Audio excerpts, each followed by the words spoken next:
Ketakutan buat kami sudah kita kubur ya. Otak kami dibelah, dada kami dibelah, isi merah putih. Kita semua sudah merasa ada yang ngikutin gitu. Teman-teman diteror dengan banyak kiriman-kiriman, dengan telepon, barangnya sangat simbolik dan menakutkan misalnya. Iya. Ada bentuknya kursi roda lah, apa macam alat kematian lah. Jika Prabowo harus mundur, tumbang, apakah teman-teman gerakan ini menyadari bahwa akan ada Gibran sebagai presiden? Prabowo Gibran adalah beban buat bangsa ini.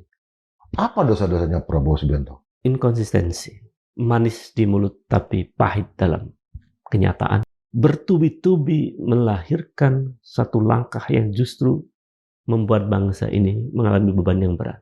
Jatuhnya Prabowo itu kan memberikan keuntungan pada banyak pihak. Ini kan juga harus dimitigasi. Jatuhnya Soekarno, jatuhnya Soeharto, jatuhnya Habibie, Gus Dur, itu selalu ada ruang untuk membuat orang mendapatkan keuntungan.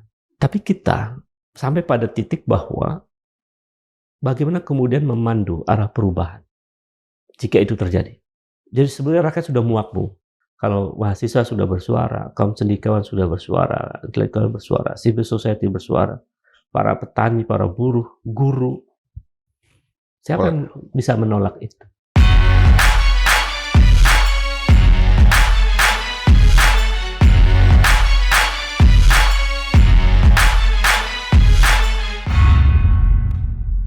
Sobat Mendilog, halal bil halal yang dilakukan oleh para pengamat menghadapi apa yang disampaikan oleh Presiden Prabowo Subianto untuk menertibkan para pengamat,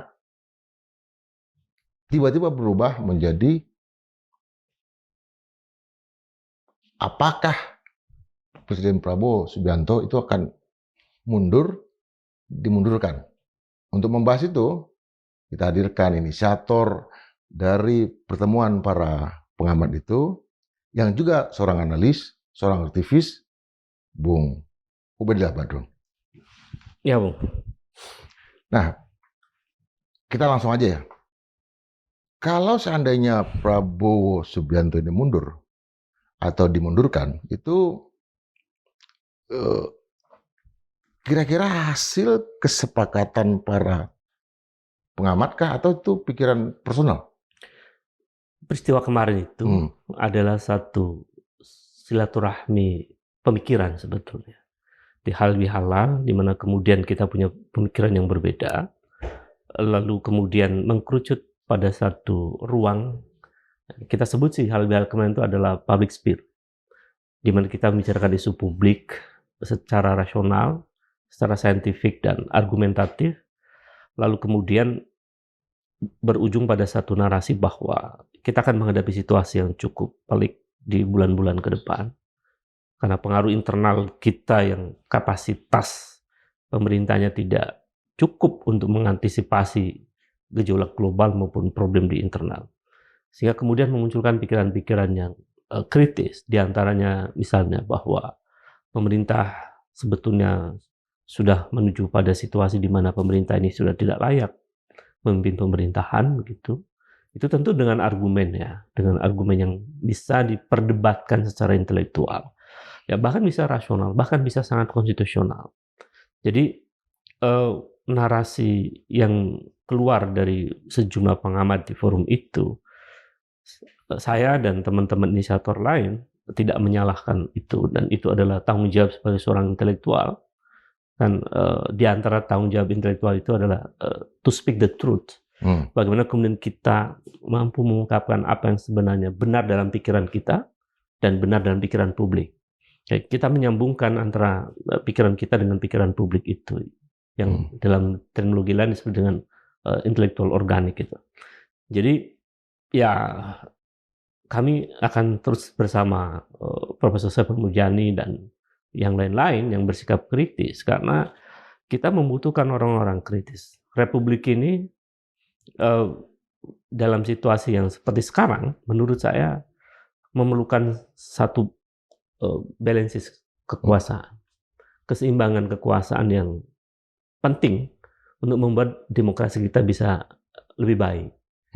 Nah, kalau pada akhirnya kemudian Prabowo, Gibran tidak mampu ya mengatasi situasi sekarang, ya wajar dong kalau kemudian para pengamat mengatakan bahwa ini sudah tidak layak menjadi pemimpin Republik ini.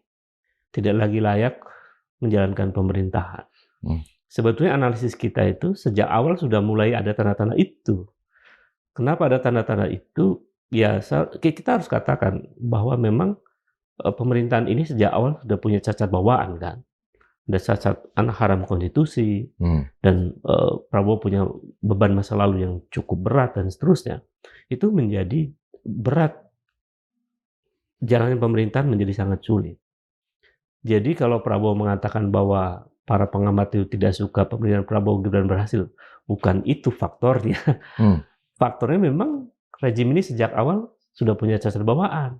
Itu menjadi berat.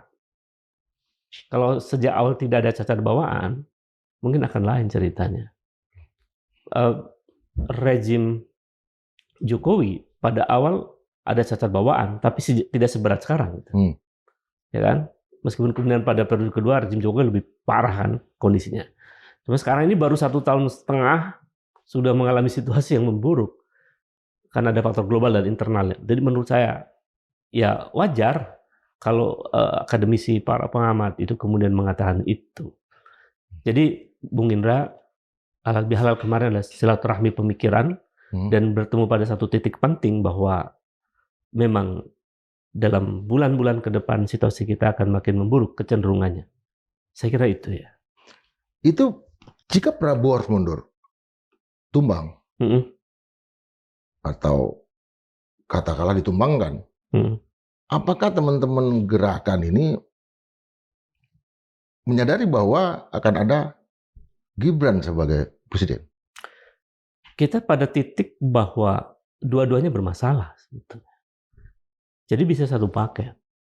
Kan di impeachment itu, misalnya kalau pakai jalur konstitusional ya, di impeachment itu kan boleh satu orang, boleh dua-duanya. Tidak ada larangan di dalam proses impeachment itu. Sepanjang kemudian punya argumen konstitusional untuk keduanya di impeachment. Kan itu. Kalau kita lihat di dalam konstitusi, tidak ada. Impeachment hanya berlaku untuk presiden. Enggak. Impeachment bisa berlaku untuk presiden dan wakil presiden. Dan bisa bersamaan. Nah, kalau bersamaan, itu kan memungkinkan satu situasi yang transisional. Kalau situasinya kemudian suasananya revolusioner, maka transisi yang dibentuk akan memiliki pola baru dan tentu punya legitimasi baru.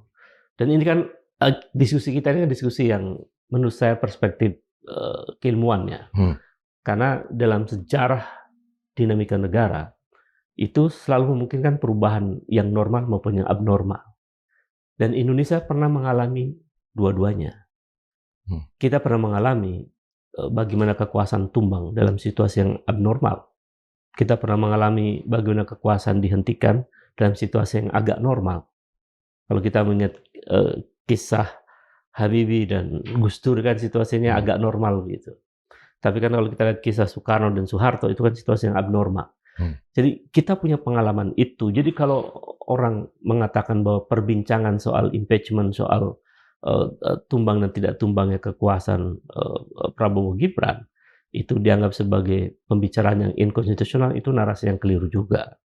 Jadi kami sih meyakini, dan saya termasuk yang percaya bahwa narasi itu adalah narasi yang konstitusional.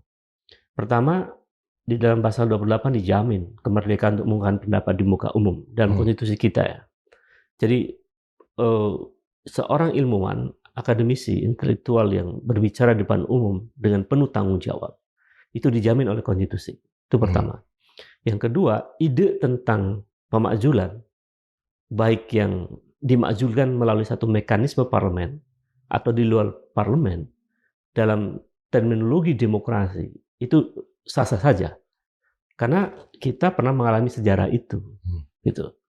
Kalau kemudian ada mengatakan seorang akademisi yang paham demokrasi, kok narasinya tidak demokratis? Itu keliru. Pernyataan mengatakan bahwa akademisi narasi tidak demokratis, dia tidak demokratis. Yeah. Saya nggak usah nyebutkan orangnya ya, karena rupanya ada pembela yang ya kita punya track recordnya yang tidak konsisten juga kan gitu. Jadi menurut saya tempatkan narasi ini sebagai satu perbincangan saintifik, satu perbincangan intelektual betapa pentingnya kita melakukan perubahan itu radikal dan tertata itu. Kita punya blueprint yang jelas.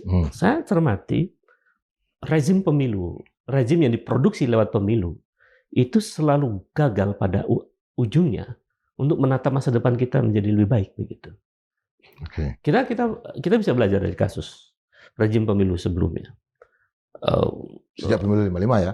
55. Jadi ketika kemudian rezim hasil pemilu itu berujung pada kekacauan, berujung pada ketidakmampuan dan banyak krisis, ya mau tidak mau perubahan besar bisa terjadi. Gitu.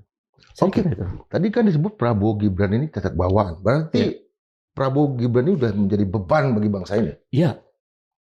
Secara argumentatif, saya meyakini bahwa Prabowo Gibran adalah beban buat bangsa ini. Sejarah kelam buat bangsa ini. Seperti juga sejarah berat, beban berat ketika pemerintahan ini dipimpin oleh Joko Widodo. Jadi ini dua episode kekuasaan yang membuat bangsa ini menatap ke depan itu tertati-tati.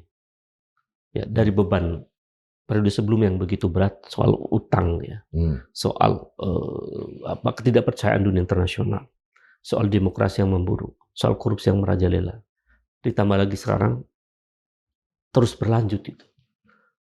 Pada periode yang lalu di era Jokowi kita tahu bahwa banyak sekali peristiwa-peristiwa yang kemudian melanggar hak asasi manusia misalnya. Saya pikir itu sudah berhenti di situ.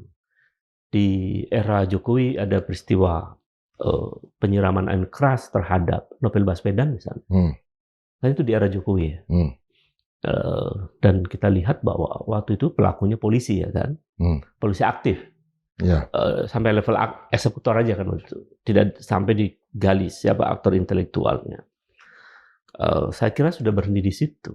Tapi di era Prabowo kemudian terjadi juga penyiraman air keras terhadap Ande Yunus misalnya. Dan aparat sudah menyebut aktor eksekutornya adalah tentara misalnya. Jadi ini kan sama saja. Jadi represi kekuasaan yang sangat koersif itu ternyata terjadi. Bukannya terjadi pada era Jokowi, tapi juga terjadi di era Prabowo Gibran. Nah, kita bisa bayangkan rezim yang membawa cacat bawaan yang menjadi beban buat Republik bertubi-tubi melahirkan satu langkah yang justru membuat bangsa ini mengalami beban yang berat. Kan makin buruk citra demokrasi kita. Kalau kita kenal 7 dosa Gandhi ya, apa dosa-dosanya Prabowo Subianto? Di antara persoalan yang sangat serius di kekuasaan Prabowo ini adalah inkonsistensi. Ini penting. Sama juga seperti Joko Widodo. Misalnya, Prabowo mengatakan bahwa hidup mati saya untuk bangsa, untuk Republik ini. Itu kan narasi di publik. Narasi di publik.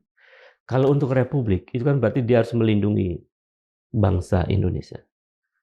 Melindungi segenap bangsa Indonesia dan seluruh tumpah darah Indonesia.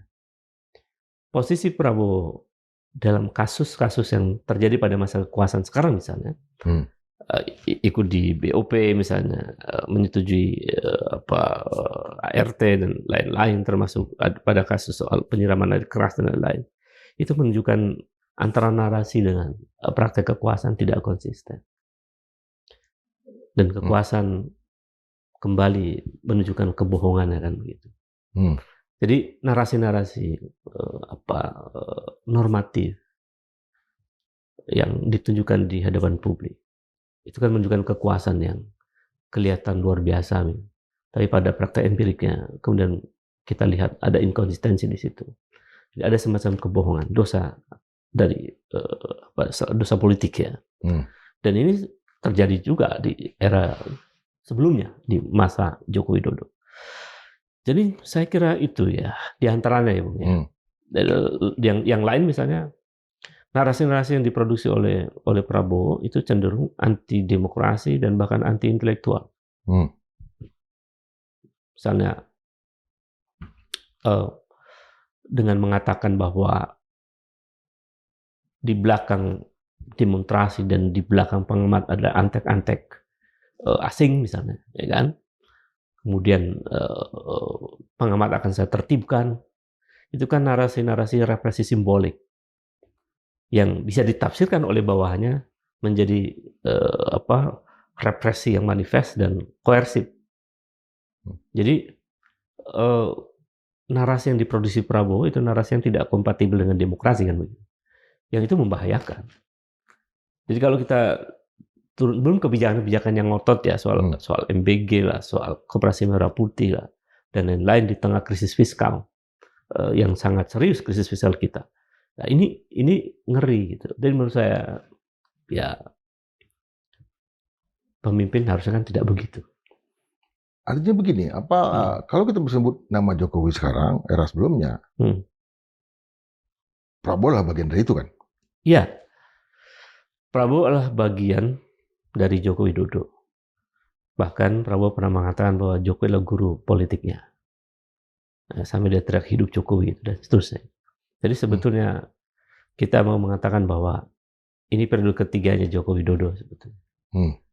Karena tidak jauh berbeda dengan Jokowi, apalagi kemudian anaknya menjadi wapres dan seterusnya. Apakah Prabowo mampu keluar dari jerat dominasi Jokowi? Saya melihat sampai hari ini belum terlihat terang di situ. Belum terlihat terang. Karena memang bebannya terlalu berat untuk bisa lompat jauh dari periode sebelumnya. Berat. Saya kira itu, Bung Indra. Dan apakah dosa-dosa itu termasuk dengan hubungan yang begitu kuat dengan Joko Widodo itu tidak bisa diberikan solusi lagi, diampuni gitu dengan cara apa?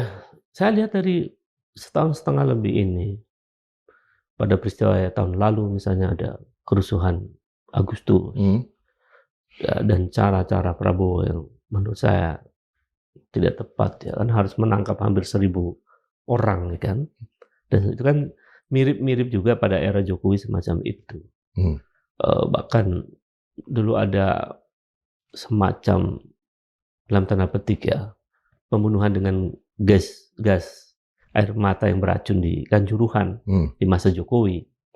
Nah, itu kan artinya pelanggaran-pelanggaran HAM akan terus berulang.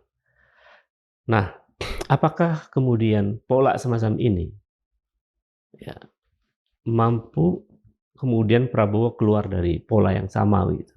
Saya cermati tidak bisa. Berat.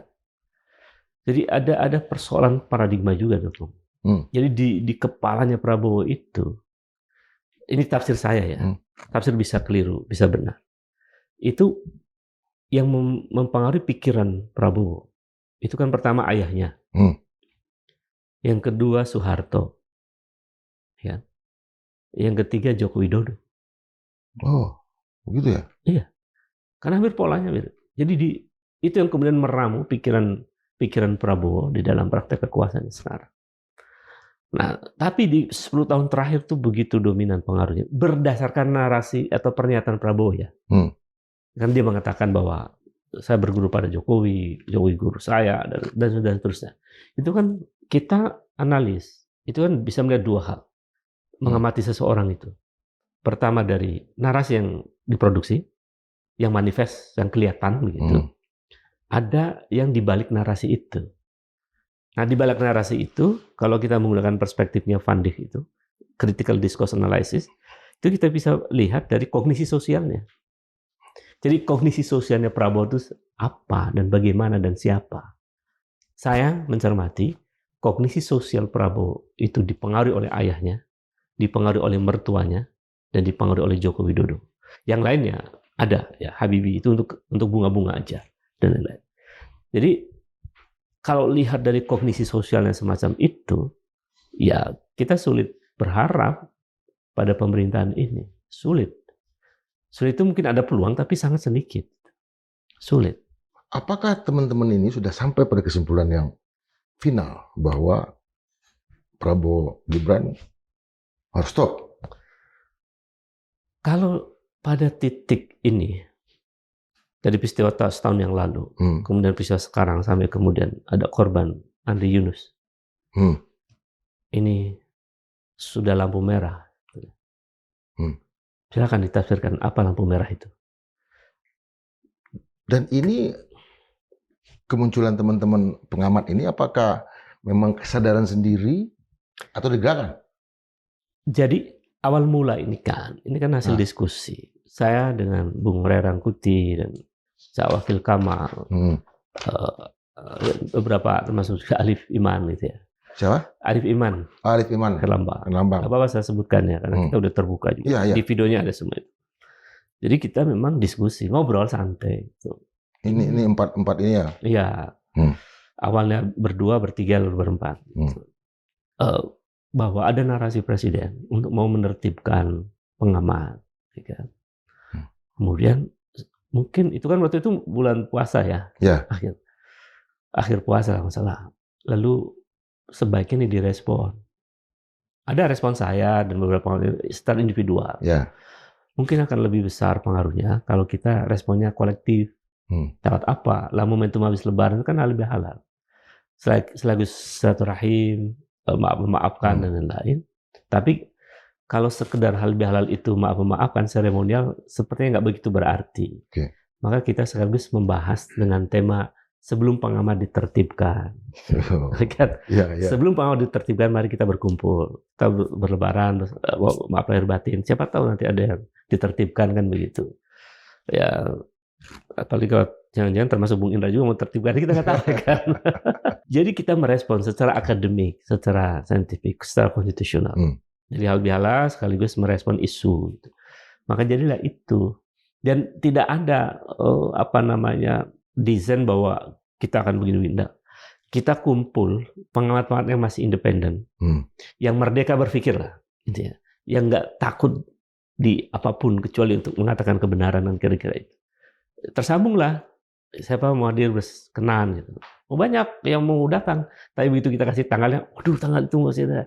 Jadi nggak semuanya, sekitar 20-an kurang lebih 20-an yang hadir gitu, baik pengamat yang senior maupun yang baru-baru gitu. Ya berkumpul, dan itu tidak ada rapat untuk menyusun narasi, tidak ada. Tapi itu memang tadi saya sebut sebagai public sphere, ruang merdeka di mana kita membicarakan isu publik, dan itu yang kita lakukan. Dan apa yang disampaikan oleh Prof. Saiful Mujani dan lain-lain itu adalah tanggung jawab intelektual. Sukidi ya, Prof. Sukidi, Mas Sukidi dan lain-lain itu kan. Ada Romo juga, Romo Setio ya. Romo Antonius Setio itu, Wibowo. Itu juga hadir karena kita melihat bahwa kita sedang mengalami krisis etik dalam politik gitu. Maka teman-teman yang ahli di filsafat, yang concern dengan isu-isu etika politik juga hadir. Ya, Romo hadir di forum itu dan mengingatkan juga pada pemerintahan, pada publik bahwa kita sedang mengalami krisis etik dalam politik kita. Jadi masing-masing sesuai dengan kepakaran dan keahlian, sesuai dengan data yang mereka miliki. Dan data itu kan diuji di meja perdebatan. Jadi kita percaya bahwa para pengamat yang hadir itu punya kapasitas intelektual dan integritasnya masing-masing. Jadi ya secara independen mereka menyampaikan dan merdeka aja, bebas. Dan itu bagi kami, negara tidak punya wewenang untuk mengadili pikiran gitu. Nggak ada kan. Kalau tiba-tiba gara-gara misalnya Prof. Saiful Mujani mengatakan itu, lalu kemudian diadili, kan jadi aneh. Saya kira narasi, pikiran, itu mesti diperdebatkan secara rasional dengan pikiran yang lain. Jadi kalau pemerintah merasa bahwa narasi yang lahir dari halal bihalal para pengamat itu sebagai narasi yang menakutkan pemerintah, mari kita berdebat, mari kita berdiskusi untuk memikirkan republik ke depan sebaiknya seperti apa. Ini kan terjadi kayak gini, bukan hanya karena faktor eksternal geopolitik ya, tapi juga faktor internal kita memang bermasalah. Ya, tapi kan juga ada kontra narasi yang langsung dikaitkan dengan orang-orang yang memberikan pendapat bahwa mereka justru adalah punya vested interest gitu, bahwa mereka ada wakil dari kelompok yang lain, salah satunya kelompok yang ditertibkan oleh Prabowo. Ya, setiap orang itu punya kepentingan, itu manusiawi. Tapi kaum cendekiawan, para pengamat kaum intelektual itu kepentingannya tidak lain kecuali kepentingan yang bersifat universal, ya. Kepentingan demokrasi, kepentingan kemanusiaan, kepentingan hak asasi manusia, dan kepentingan rakyat. Jadi kami mementingkan kepentingan rakyat banyak. Kami mementingkan soal demokrasi dan seterusnya. Jadi kalau kemudian kami dianalisis punya kepentingan, ya itulah kepentingan kami. Kepentingan rakyat, kepentingan kemanusiaan, kepentingan demokrasi. Nah, dikaitkan dengan yang lain, ya menjadi aneh gitu. Misalnya nih, kan ada lisensi pada blocking gitu. Ya. Ini pengamat yang pendukung ini. Ya. Enggak. Ya bisa dicek aja. Kan gitu. Dicek saja. Siapa pengamat ini dan latar belakangnya seperti apa. Apakah juga pernah mendapatkan sesuatu dari kekuatan politik lain. Kan enggak. Itu kan sama juga. Kalau analisisnya begitu, sama aja yang mengkritik kami juga adalah bagian dari kekuasaan. Jadi dia bukan pengamat murni. Dia influencer dari kekuasaan kan gitu. Sama aja. Kalau pakai logika yang sama. Jadi menurut saya persoalannya bukan di situ. Persoalannya adalah pada bagian kita bisa memperdebatkan ide itu. Mari kita letakkan ide itu dalam meja perdebatan. Bukan kemudian melihat siapa yang berbicara. Tapi apa yang dibicarakan. Kalau kita menggunakan bahasanya salah satu sahabat Nabi itu kan begitu. Apa langkah mitigasi yang harus dilakukan untuk mencegah ada yang mengambil keuntungan dari gerakan ini? Saya kira kita sangat terbuka, ya, teman-teman di kalangan pengamat untuk saling jujur, saling terbuka. Ya, bahkan inisiatif kegiatan itu memang sangat luar biasa, tidak dengan kepentingan dan dukungan siapapun ya, murni. Kita bertiga berempat itu mengadakan itu. Jadi, lebih tegas lagi nih. Kenapa? Lebih tegas lagi, jatuhnya Prabowo itu kan memberikan keuntungan banyak pihak. Ini kan juga harus mitigasi. Ya, sama dengan jatuhnya Soeharto, jatuhnya Soekarno, jatuhnya Soeharto, jatuhnya Habibie, Gus Dur. Itu selalu ada ruang untuk membuat orang mendapatkan keuntungan. Selalu. Tapi kita sampai pada titik bahwa bagaimana kemudian memandu arah perubahan jika itu terjadi. Tidak lagi kita ingin seperti era tahun 66, tidak lagi kita ingin seperti tahun 98, tidak lagi kita ingin seperti era Gus Dur. Tapi ruang kepentingan itu kita letakkan dalam meja negosiasi saintifik, negosiasi argumentatif. Bahwa misalnya kekuatan politik yang berseberangan dengan Prabowo, itu kan sebetulnya tidak tunggal loh. Ya. Tidak tunggal. Saya lihat ada 3 sampai bahkan 5, bahkan 7. Coba yang 3. Yang 3 misalnya, maaf saya sebutkan, ada PDIP yang berseberangan dengan Prabowo secara politik karena nggak mau bergabung dalam koalisi. Lalu isu terakhir dalam soal urusan ijazah, nampaknya Demokrat sudah mulai berbeda di situ, ya kan? Itu 2. Yang ketiga, Nasdem tidak masuk dalam koalisi. Itu udah 3 secara partai politik. Ya. Di dalam koalisi itu tidak semuanya satu warna itu. Apakah Golkar sama dengan Gerindra? Apakah PKS sama dengan Gerindra? Apakah PAN sama dengan Gerindra?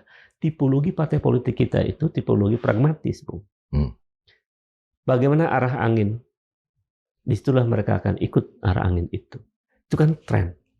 Yang kita baca dari peristiwa politik dari era 2004 ya, zaman SBY, lalu 2009, 2014. Itu kan kelihatan. Awalnya berseberangan, tiba-tiba gabung. Awal gabung, tiba-tiba berseberangan. Jadi itu watak partai politik. Dan ya saya harus katakan juga, problem bangsa ini juga sedikit banyak ada dosa partai politik di situ. Karena partai lebih banyak mementingkan kepentingan pragmatisnya dibanding kepentingan nasionalnya, dibanding kepentingan rakyat banyak. Akibatnya mereka melakukan koalisi pragmatis, tapi yang korban adalah rakyat banyak. Jadi siapa yang akan mengambil keuntungan dari jatuhnya Prabowo, pertama yang dapat untung sesungguhnya adalah rakyat. Rakyat kembali bersikap bahwa kita nggak ingin pemerintahan ini, misalnya, dipimpin dengan cara-cara yang represif, cara-cara yang diktator, cara-cara yang manis di mulut tapi pahit dalam kenyataan misalnya, dan seterusnya.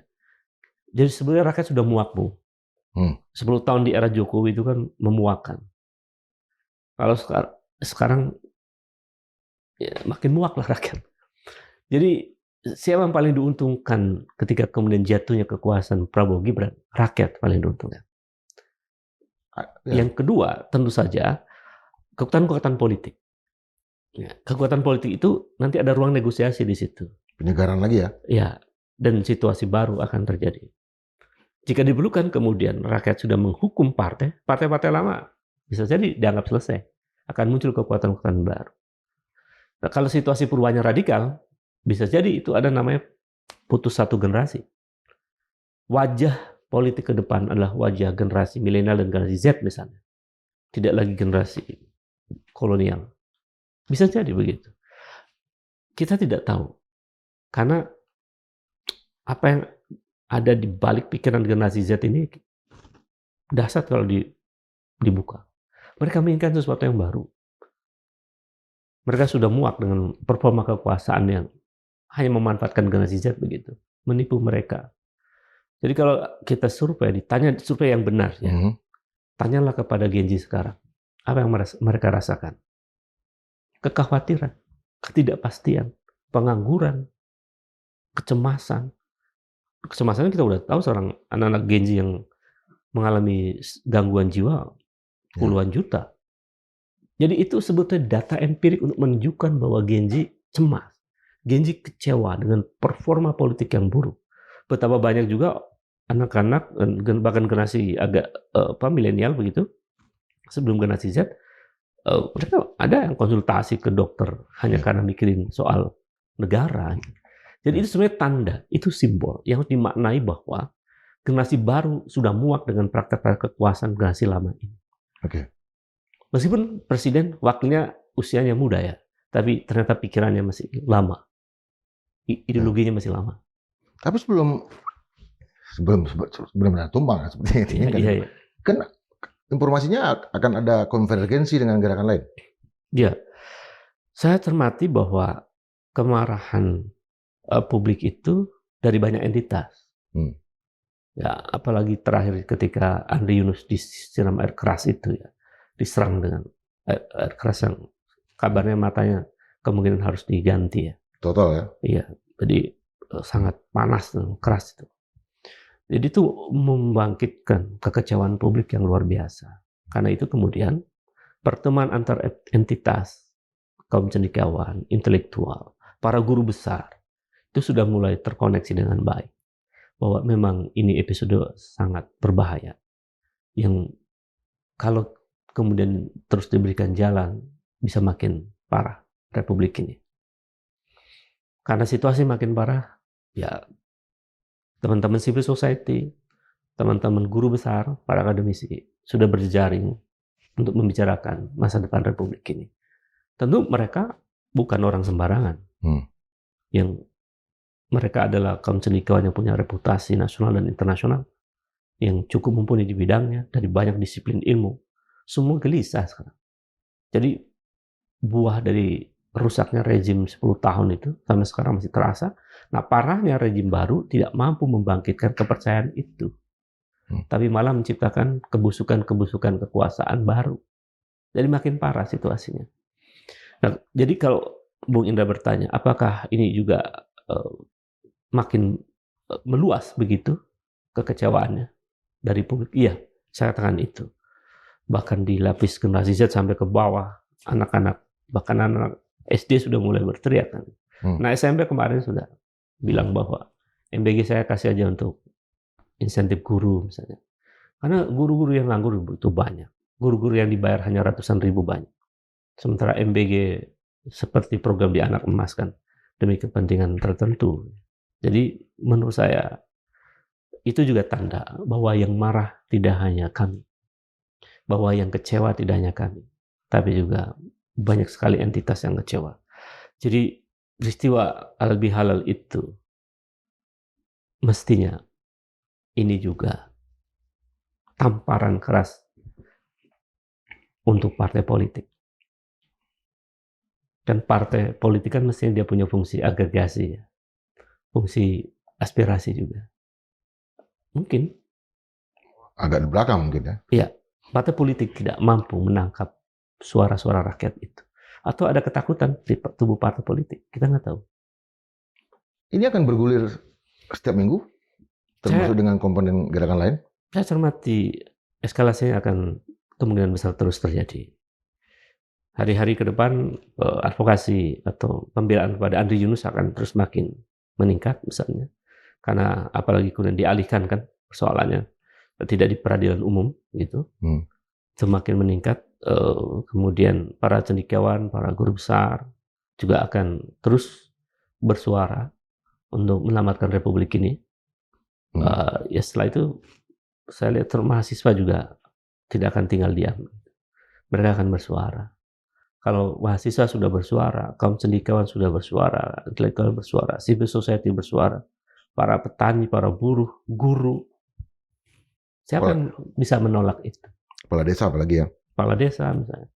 Apalagi krisis fiskal sekarang, masih daerah-daerah juga akan bersuara. Jadi menurut saya ini bukan sesuatu yang biasa.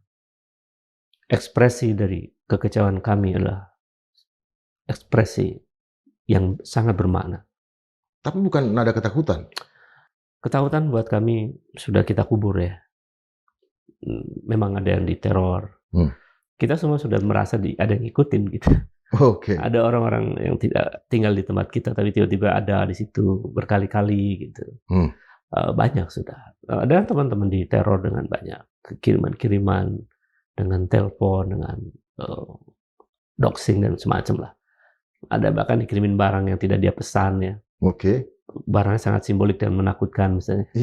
Ada bentuknya kursi roda lah, apa macam alat kematian lah, semacam itu. Jadi sudah mulai teror-teror, tapi entah kenapa ya. Saya pribadi dan teman-temannya merasakan kalau saya benar, kok kami nggak takut, nggak takut. Karena sebetulnya kalau Prabowo bilang bahwa pengamat-pengamat yang tidak patriotik itu yang mau ditertibkan, mungkin kami ini jauh lebih patriotik dari pengamat yang lain. Jadi kalau otak kami dibelah, dada kami dibelah, merah putih kira-kira, bahwa kami mengekspresikan kritik itu sesungguhnya adalah kami mencintai republik ini. Kritik yang pedas dari kami adalah bentuk cinta kami pada merah putih ini. Karena kami nggak mau melihat masa depan Genji yang kelaparan, Genji yang nganggur, Genji yang tidak punya harapan tentang masa depannya, yang sulit untuk punya rumah, Genji yang sulit mendapat pekerjaan, sementara ada anak presiden yang dengan mudah dapat pekerjaan misalnya, dan seterusnya.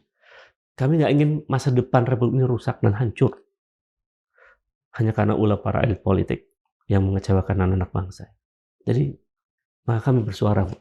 Ini kalau kita telusuri bagaimana Genji itu banyak yang meneteskan air mata, banyak. Mereka sulit lulusan, udah lulus sarjana, sulit cari kerja, banyak. Banyak. Bonus demografi nggak memberikan harapan ekonomi, nggak memberikan efek sama sekali ya. Coba kita lihat tuh, ada lulusan S1, S2, hanya bekerja nunggu panggilan. Maaf saya semua, sambil ngojek misalnya. S1, S2, sarjana. Ya. Pekerjaan yang seharusnya bukan dilakukan oleh mereka. Dan itu banyak. Sementara mereka tidak dihargai oleh aplikasi, oleh sistem. Nah, baik sistem bonusnya lah, macam-macamnya kan. Jadi itu kan pekerjaan yang bahkan belum masuk ke undang-undang tenaga kerja ya, baru mau diusulkan kan. Dan itu banyak sarjana, Bu. Jadi kita melihat masa depan Indonesia ini tidak punya langkah yang membuat kepastian hidup mereka dengan baik. Ada skenario Nepal juga di sini. Dan kalau Genji yang bergerak, artinya bukan komponen pemikir, bukan pengamat. Ya. Kalau mereka bergerak cenderung lebih liar, berdarah dan berapi. Ada Artinya, saya tadi mengatakan bahwa generasi Z mengalami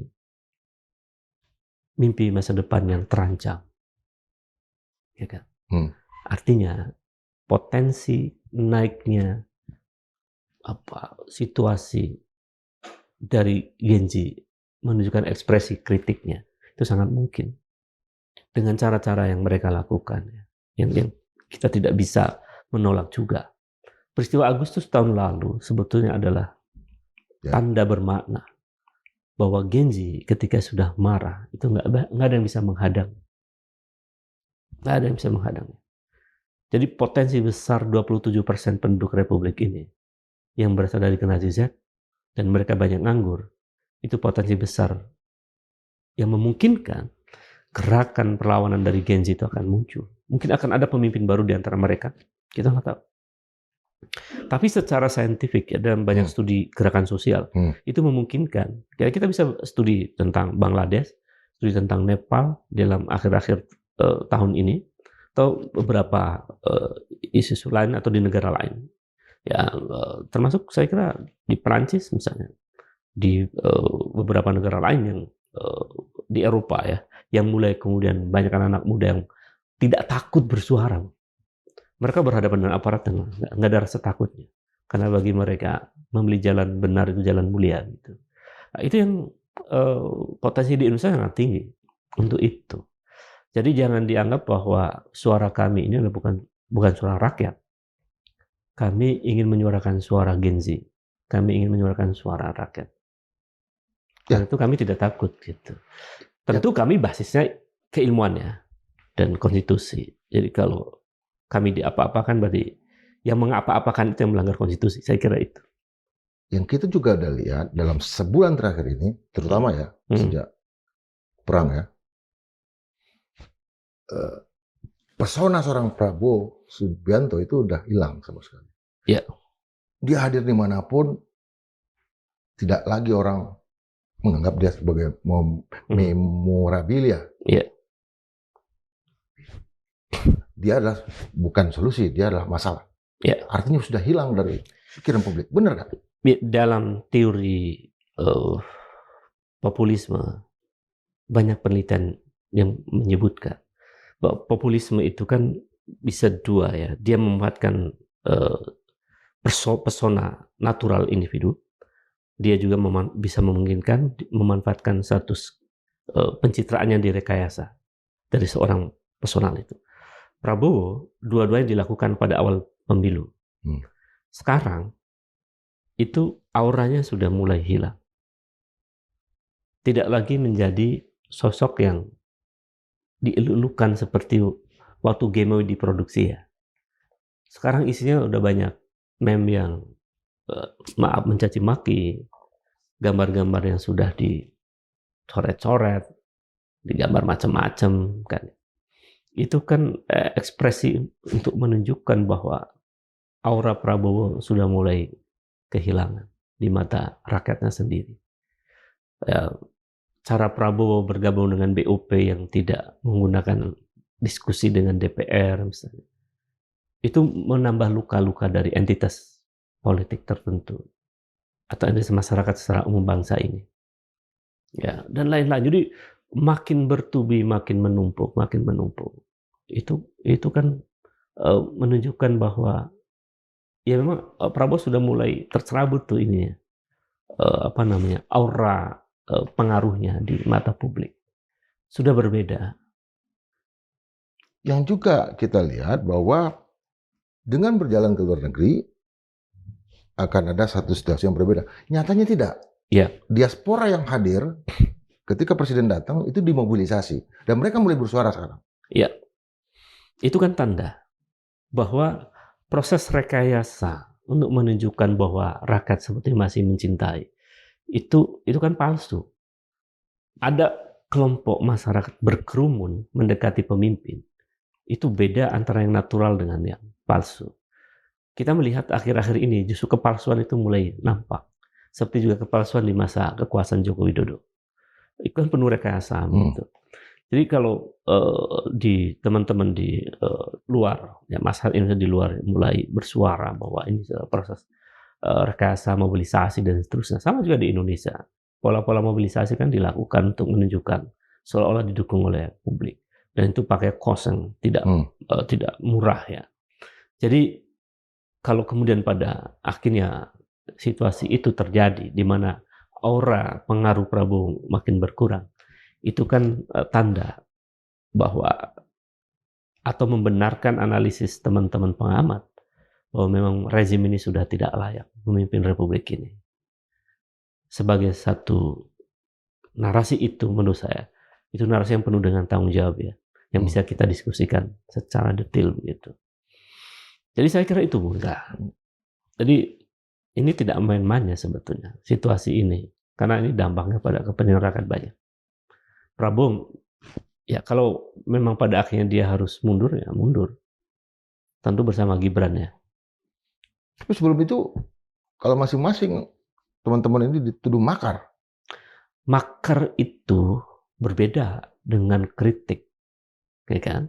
Jadi ini para buzzernya salah ini juga. Nggak bisa membedakan antara kritik dengan kebencian. Nggak bisa membedakan antara kritik dengan makar. Makar itu kan cara merebut kekuasaan yang tidak konstitusional. Kami nggak merebut. Kami membedah persoalan dan kasih solusi, kan gitu. Kalau makar, kita bisa bersenjata, kita ambil alih kekuasaan, pasukan kita kan banyak nih jaringan, udah angkat senjata semua, serbu istana, selesai. Itu makar yang berujung pada pola kudeta kan. Makar itu ada perencanaan yang matang untuk mengambil alih kekuasaan. Cara mengambil alihnya lewat kudeta itu misalnya. Kita nggak pada level itu, kita masih rasional, kita masih konstitusional. Bahwa menyampaikan pendapat yang radikal itu tidak bisa dimaknai sebagai makar. Nggak bisa. Karena tidak ada bukti-bukti yang menunjukkan bahwa kita berencana mengkudeta. Nggak ada. Jadi narasi yang di-framing oleh para buzzer kekuasaan bahwa kami makar, kami melanggar konstitusi, itu narasi yang keliru. Coba berpikir dengan jernih. Dengan dasar konstitusi juga. Apalagi dibingkai dengan nilai-nilai demokrasi, nilai kemanusiaan. Apa yang kami katakan benar. Dibenarkan secara konstitusional. Ya, baik misalnya Saiful Mujani maupun Ferry Amsari, Cak Islah gitu, yang di forum itu hadir untuk berbicara juga, itu kan semuanya konstitusional. Artinya masalahnya kan kalau kita aparat negara kan, mereka makin profesional, makin berilmu sebetulnya ya. Tapi kan Hercules juga udah datang ke istana. Ya artinya begini, ketika kekuasaan menggunakan, maaf ya, kekuatan koersif dan teknologi Gramsci itu dominasi untuk membedakan dengan hegemoni itu. Dia menggunakan aparat, dia menggunakan preman gitu. Itu makin memperburuk keadaan. Jadi yang memperburuk keadaan itu bukan kita, tapi cara respon kekuasaan terhadap kritik. Kalau kritik dibalas dengan preman, apa yang terjadi? Itu kan antara otak dengan otot gitu. Jadi maksud saya, kalau Bung Indra menyebut bahwa ada sejumlah entitas yang dulunya premannya, maaf ya saya sebutkan, dan kalau sekarang bertobat ya alhamdulillah ya.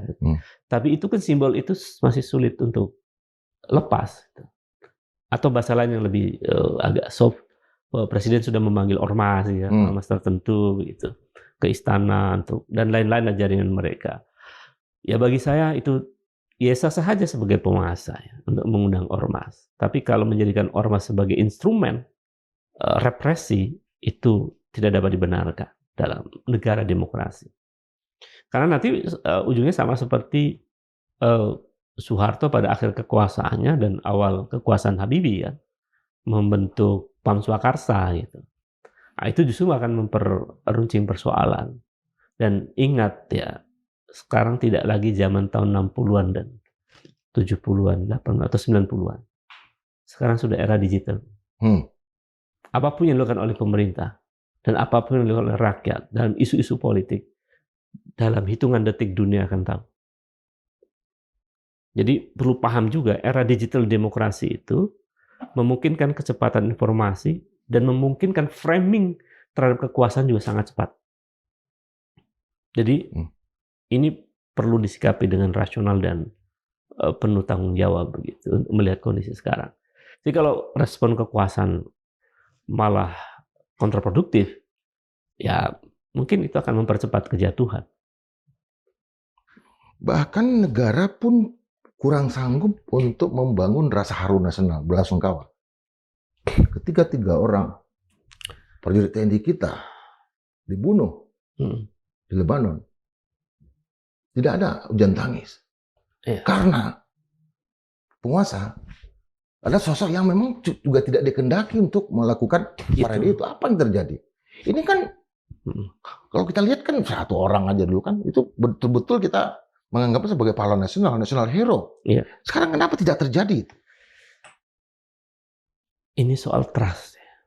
Jadi ada public distrust yang luar biasa. Ketidakpercayaan publik terhadap langkah-langkah politik kekuasaan. Performa kekuasaan dari era Jokowi sampai sekarang itu performanya buruk. Langkah Prabowo yang pernah membuat narasi bahwa akan mengirim 80.000 pasukan ke Timur Tengah, Palestina, itu sebetulnya narasi yang tidak diterima oleh publik. Karena di saat yang sama justru skenario Trump dan Israel itu untuk membuat New Gaza dengan syarat menghabisi milisi di sana. Itu kan sama dengan membolehkan negara untuk satu negara lain begitu untuk menghabisi Imam Bonjol dan Diponegoro, kira-kira begitu kan. Itu kan nggak dapat dibenarkan dalam konteks konstitusi kita, di mana kemerdekaan segala bangsa itu adalah hak yang kita kemudian menolak penjajahan itu. Jadi performa itu yang kemudian membuat citra buruk dan ketidakpercayaan publik pada penguasa. Nah, ketika pasukan perdamaian Indonesia berada di Lebanon dan itu kan diserang oleh Israel ya, tidak mampu membangkitkan empati kolektif yang luar biasa. Kenapa? Karena mereka sudah bilang kepada pemerintah, jangan bermain-main di wilayah itu dengan tanpa persetujuan DPR, mengabaikan politik bebas aktif, dan lain-lain. Jadi simpati publik berkurang karena mereka sudah tidak percaya dengan kekuasaan. Apalagi soal kemarin terakhir, penyiraman air keras terhadap Anda Yunus yang dilakukan oleh tentara, itu kan tidak diselesaikan dengan cara yang sebaik-baiknya begitu. Akibatnya masyarakat, saya khawatir juga pada satu titik di mana Indonesia ini melihat kematian itu hanya sebagai angka-angka. Seperti rezim melihat kematian atau orang-orang yang teracun MBG sebagai angka-angka belaka. Jadi ada semacam paradigma. Saya teringat bukunya siapa? Berbohong dengan statistik? Bukan, ada judul buku tentang Homo Sacer. Yang bicara soal ada warga negara yang ada tapi seperti tiada gitu. Ada warga negara yang dianggap sebagai warga negara, dia tidak istimewa, dia tidak boleh dikorbankan untuk kepentingan mulia begitu, tapi boleh dibunuh. Seperti itu istilah Homo Sacer, istilah di masa lampau ya, Romawi, yang akhirnya kematian itu tidak dianggap sebagai bencana besar. Dan saya khawatir paradigma itu ada di elit kekuasaan. Kematian warga itu dianggap biasa. Kematian Afan Kurniawan dianggap sebagai sesuatu yang biasa. Kekerasan, serangan air keras terhadap Anda Yunus dianggap sebagai sesuatu yang biasa. Jadi kita kehilangan etik kemanusiaan. Nggak ada lagi ukuran-ukuran moral etik dalam politik kita. Ngerim. Ini sudah kacau. Itu yang disebut beban tadi. Bahwa negara, bangsa terbebani oleh Prabowo Gibran. Ya. Dan untuk menyelamatkan negara bangsa, mau tidak mau Prabowo Gibran harus out. Ya, itu logis. Bagaimana sebuah negara yang memiliki beban yang sangat berat karena faktor kekuasaan atau penguasanya, lalu ingin terus berjalan terus, itu namanya bunuh diri sebetulnya. Nah, karena ini menjadi beban bangsa ini, Prabowo Gibran ini, sebaiknya memang secara logis ya, dan penuh tanggung jawab, sudah lampu merah di sini. Lampu merah kan bisa dua solusinya. Bisa diberhentikan melalui proses impeachment, bisa mundur dari kekuasaannya untuk membangun Indonesia yang lebih baru. Lebih terhormat. Lebih terhormat dan kemudian terbuka untuk semua anak bangsa untuk menatap masa depan yang lebih baik. Biarkan Prabowo dicatat sebagai orang yang pernah menjadi presiden. Dan dia mundur secara terhormat sebagai bentuk tanggung jawabnya. Gitu. Bersama Gibran kan dia cacat moral, kan? Cacat konstitusional dalam proses pemilihan. Jadi presiden dan wakil presiden jika mundur itu akan lebih terhormat dibanding dimundurkan oleh rakyat. Oke, kira itu. Oke. Sobat Madilog, yang berbicara depan saya ini adalah seseorang yang memiliki masa juga, seorang orator organik dari saya yang masih sangat kecil, sedikit, kemudian menjadi besar. Dari hanya sekedar kampus, ketua Senat Mahasiswa Universitas Negeri Jakarta, kemudian menjadi ketua Forum Komunikasi Senat Mahasiswa Jakarta. Dan sel-selnya di seluruh universitas yang ada di Jakarta. Dan bukan hanya untuk satu momen 98, tapi momen setelah itu juga. Artinya, beliau ya, Bung Ubed juga berjarak dengan apa yang dia katakan. Tetapi, apabila intelektual organik seperti ini ditantang dan benar-benar mereka di-challenge dengan nada yang serius, jangan lupa bahwa mereka sudah seringkali melewati tantangan itu dan memenangkan tantangan itu. Sampai jumpa dalam edisi berikutnya. Merdeka! Oke.